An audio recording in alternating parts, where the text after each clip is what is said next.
Hey, what's up guys, it is Saintsfan, and today I wanted to talk about some great ideas in GTA Online that just weren't properly executed. And this is sort of a top 10 list, although the order I discuss them in isn't necessarily the order that I dislike them in, I guess, so to speak. So like the numbers doesn't really matter.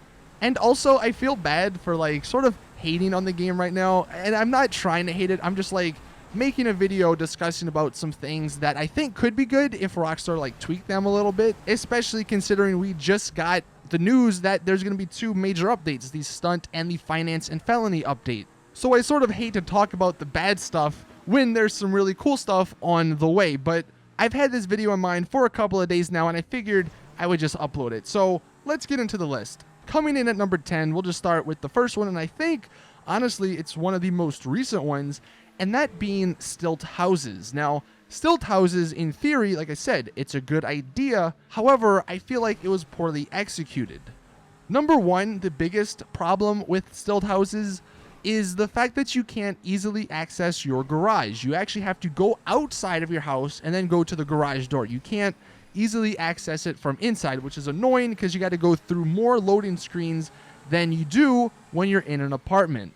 Another thing that was disappointing, and I guess this is mainly because of the trailer, you couldn't really do anything outside of your house. Like your backyard, it didn't have anything there. There was no door to actually go out through the back. Where in the trailer they showed people in the swimming pool, they showed people doing yoga and stuff, and they kind of falsely advertised them. Now again, in theory, it's a good idea because they're houses. They're something that a lot of people have been wanting for a long time, and honestly, they were relatively cheap considering, you know, some of the apartments are like $1 million+. And honestly, if mansions ever do come to GTA Online, if they're just like these houses but bigger, I'm not entirely sure what there is like to get me to actually buy it, you know?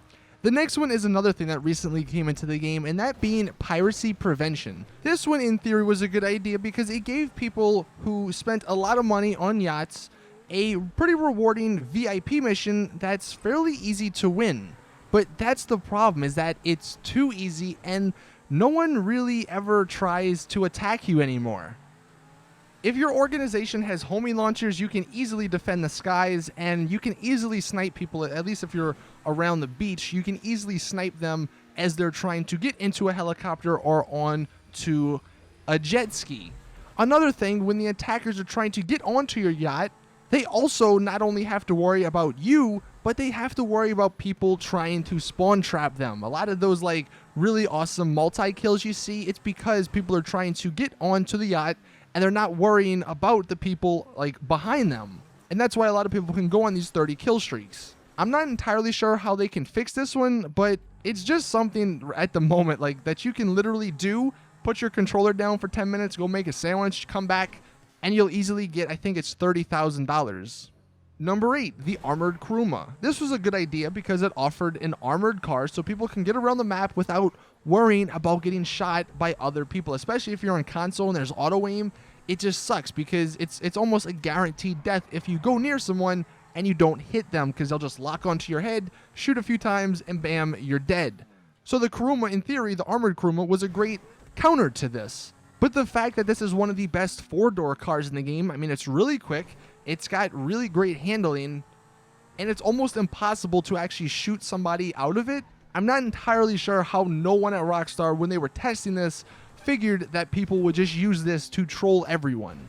Like, at least with some of the other cars, they're not as overpowered because they're either not quick or they don't have great handling, and you can easily shoot people out of them. The armored Kuruma has none of that, and that's why I feel like it was really poorly executed. Number 7, we have free mode events, and I put this in here because the reason I don't think they were properly executed was because they have too many free mode events that aren't fun. A lot of the challenges get really boring and not many people do them compared to some of the other ones like Criminal Damage, Hunt the Beast, Hot Property's a fun one, Penned In. At least to me, I rarely ever see these. It seems like it's always the challenges like wheelie the most or get the most headshots or something along those lines. Plus, like, the incentive isn't really there because you don't get that much money for actually participating and completing these events. even if you do win. And all of that is unfortunate because when these were announced, I was really excited because the one thing I love about GTA is free mode. I hate going into the clouds and loading and all that because I've just had super bad experiences with that. It always takes forever. So having some stuff I could do in free mode sounded great until they actually came out. Now, some of these next ones are stuff that's been in the game, and I don't know if they'll ever be fixed, but I figured I would put them on this list because we could talk about them in the comment section. Number 6, NPC bounties. Why were these ever a thing? I mean, I guess I understand so you could sort of give people reasons to chase each other, because if nobody ever put bounties on other people, then it might get a little bit boring. This way, it would at least force that to happen, but it just didn't make sense, man. You killed somebody, like you pulled them out of their car, you can kill them, and then guess what? Their dead body puts a $9,000 bounty on you, which is just annoying. Honestly, if the bounties were a lot more than $9,000, I think many people would be less upset with this. But the fact that 9,000 or 1,000 or 3,000, all these amounts that you can get on you, that's nothing. Like, that can buy me maybe a haircut, right? Like, all this stuff is so expensive that bounties are just worthless now. And the way for them to fix this would be to increase the bounty limit. Make it go to 100,000. That would be really cool. Like, that would give people reasons to actually participate when bounties happen. Again, though, it's a great idea because it could lead to some really awesome situations, but it just never does happen because bounties are kind of worthless now. Number 5, and this one is here just because somebody in my stream suggested it, but heist matchmaking. I can see why Rockstar did it the way they did, because you got the 4 jobs, and obviously in heists, each person needs to do their part for you to actually get it to work and to get all the money in the end. But man, oh man, dude, like, the heist matchmaking was some of the worst I think I've ever seen in any game. So many times I've started up a heist and then a minute into it, someone lags out and it kicks us out of the heist. It won't even let us finish with just the 3 people. Also, nowadays, rarely anybody actually plays them, and if you go ahead and group up with a bunch of random people, good luck finishing, because the people nowadays, they don't know how to actually do anything in the heist. So that's kind of why I put it on the list. Again, I know where Rockstar is coming from, but it just wasn't implemented properly. Now, number 4, this one I think is one that a lot of us can relate to, and that's gang attacks.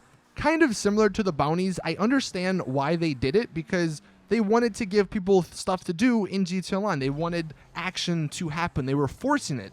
And I think that's where they went wrong, because a lot of these gang attacks happen at places like where Pegasus vehicles spawn, and you don't want to engage in any actions. And this one ties in with number 3, being Simeon cars.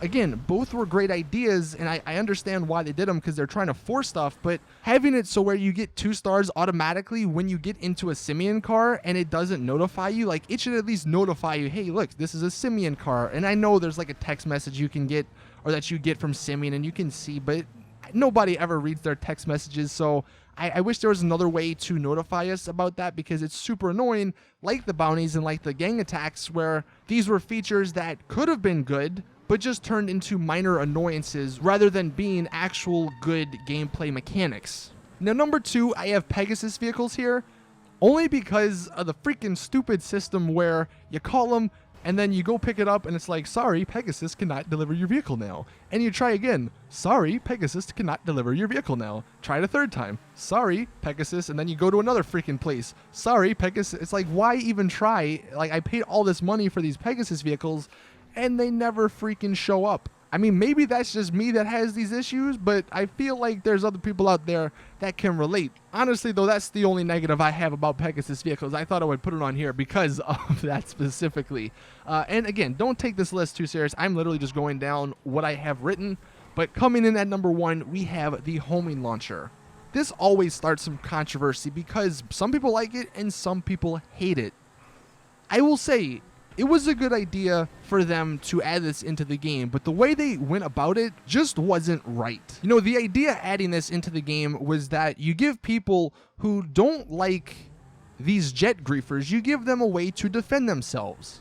The problem being that the homing launcher is available from level 1, whereas the RPG you have to be level 100 to get it, and the homing launcher destroys everything except for the cargo bob in 1 hit. Some of these military vehicles you spend $3 million on, and some dude who spends like $30,000 on a homing launcher can kill you. At least one thing they need to do to fix this is to have homing launchers only lock on to military vehicles, like vehicles with guns, because so many times I'm in a regular plane, or I'm an AC-130, or I'm in a regular helicopter like the Maverick, and people shoot me down and the homing launcher, and I can't do anything about it.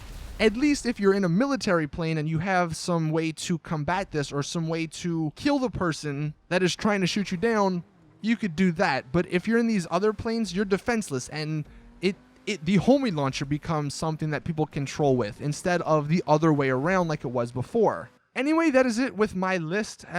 You can let me know what you think of this list in the comment section. Do you agree with some of these? Do you not agree? I'm interested to hear. Also, if you think I missed anything, like any ideas that could have been great in GTA Online, but that just weren't properly executed, let me know in the comment section. See you guys in the next one, though. And as always, drop a like, subscribe. I'm out. Peace.